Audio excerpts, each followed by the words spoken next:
Based on the great new book Uncovering Mindfulness, In Search of a Life More Meaningful, we bring you a new series of podcasts called From Mindfulness with Love by Paul Mudd, the author. Here's today's podcast. We hope you enjoy.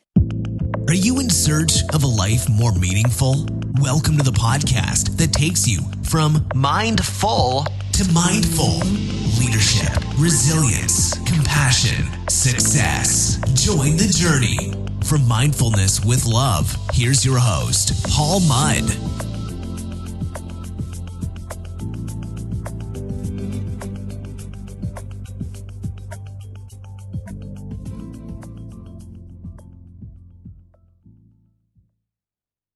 Hello and welcome to today's podcast in which I call for a mindful revolution. Let's start off by asking two questions. Firstly, why have a mindful revolution? And secondly, what do we need a mindful revolution for? Now, these may well sound kind of like the same question, but they're not. In our previous podcast in this new series From Mindfulness with Love, we looked at mindfulness and the brain. So, in seeking to answer our two questions today, let's firstly look at the case for mindfulness. Next, let's examine some of the benefits of mindful living for you and for me. And third, let's set out a 5-point plan for a mindful revolution and see exactly what that might look like. Well, to begin, I think there is a very compelling case for mindfulness already out there, if you care to piece it together. And I've touched on some of these pieces in other podcasts already. So let me take a moment to pull some of these together. Firstly, costs of stress-related absenteeism for the UK economy are running around £23 billion per year. The cost to employers works out at something around 1.24 billion, and over 105 million working days a year are currently being lost. 75 to 90% of all visits to the doctors are thought to be stress-related. In the UK alone in 2013, 50 million scripts for depression were written. In the UK, currently 9 million of us are currently taking some form of antidepressant pill. In fact, all mental illness already costs the UK economy a grand total of between 70 and 100 billion a year, whilst the World Health Organization believes that mental illness will overtake cancer and heart disease as the biggest take on global health resources by the year 2030.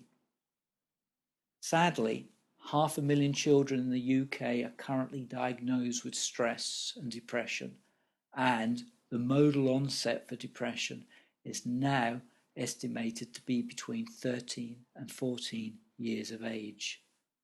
But is any of this surprising when you consider the kind of world we now live in?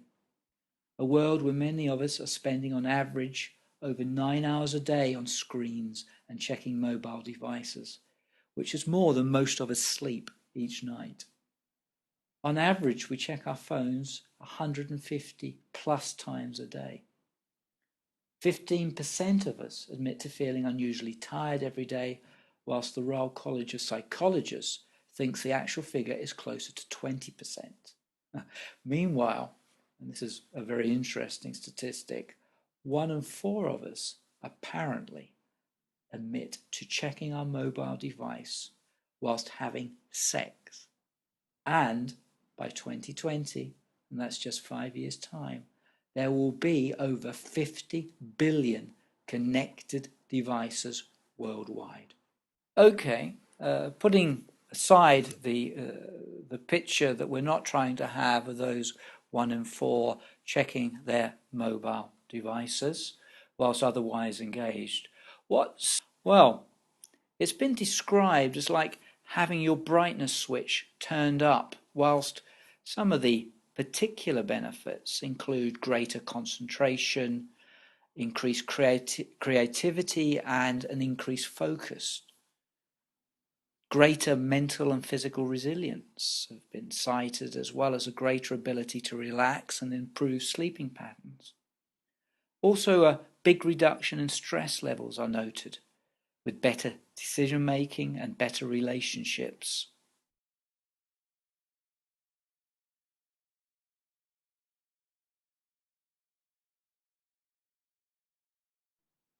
People are saying they feel more compassionate, with greater gratitude, increased happiness, and more kindness, and also a heightened emotional intelligence. And whilst mindfulness is not a quick fix, very real changes, as we've already noted, can be felt in as little as a few weeks, practicing for only 5 to 10 minutes a day.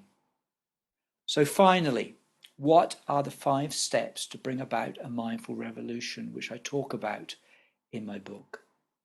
Well, every journey begins with the first step, and that is to begin by changing the story, one conversation, one innovation, one leap of faith at a time. Secondly, to give common humanity, compassion, and collaboration real weight and value. Thirdly, to recognize and make mindfulness a key part of maintaining wellness and promoting well-being and well-doing. Fourth, to ensure that day-to-day happiness is at the heart of every policy decision. And happiness and well-being are critical indicators of a nation's economic and social development and should be a key aim of policy. That's actually taken from the 2015 World Happiness Report by the Sustainable Development Solutions Network, the SDSN, which is also backed by the United Nations. And this report actually recommends making happiness a central focus for research, policy, and practice across the globe. And our 5th step for a mindful revolution is to proactively uncover our mindfulness and live it without words, just allowing it to be part of who we are. I set out this 5-point plan at the end of my book, and I really believe that as we begin to live mindfully ourselves and consider the real value of happiness, we must also invest early in the lives of our children so that they may grow to become independent, productive, fulfilled, and happy adults. So, in the next podcast, we'll be taking a look at mindfulness and education. What do you think? I'd love to hear from you, and you can contact me by email at paul@themudpartnership.co.uk, and that's mud with 2 Ds. You can also follow the continuing journey on Twitter at The Mindful Book, and that's with a capital T, a capital M, and a capital B. And of course, you can read more about it all in my book called Uncovering Mindfulness in Search of a Life More Meaningful, which is available on Amazon. So, viva the mindful revolution, and until the next time, hell yeah.